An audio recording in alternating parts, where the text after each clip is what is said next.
এবং সকলের দোয়া নিয়েই মাঠে নামবো। আজকে প্রথম দিন আসলাম, সালাম জানালাম, এখন তাদের কাছ থেকে ইনশাআল্লাহ দোয়া নিব, তাদেরকে সাথে নিয়ে মাঠে ময়দানে ইনশাআল্লাহ চষে বেড়াবো। আমরা যারা এখানে আসি প্রত্যেকেই নিজ নিজ জায়গা থেকে এই দিবসটা সব জায়গায় পৌঁছাবো যে এইখানে কোনো বিভক্তির কোনো প্রশ্নই নাই। এখানে স্থানীয় বিএনপির যত নেতৃবৃন্দ আছে প্রত্যেকের প্রতি আমাদের শ্রদ্ধা আছে এবং সকলের দোয়া নিয়েই মাঠে নামবো।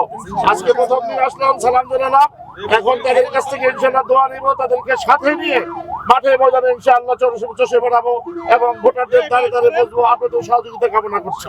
এখানে কেউ যদি সতর্ক থেকে থাকতে চায় তাকে ওয়েলকাম জানিয়ে আমরা আমাদের কাজ চালিয়ে যাবো ইনশাআল্লাহ।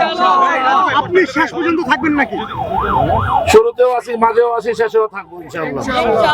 স্বতন্ত্র কেউ তাহলে কি আপনি চ্যালেঞ্জের মুখে পড়বেন কিনা? যদি না, কোনো চ্যালেঞ্জ তো প্রশ্নই আসে না, এখানে চ্যালেঞ্জের কোনো প্রশ্নই আসে না। সে হোক যে যত বড় প্রার্থী হোক না কেন, ধানের শীষের সামনে, জমিয়তের সামনে, খেজুর গাছের সামনে আমি কাউকেই চ্যালেঞ্জের উপযুক্তই মনে করি না।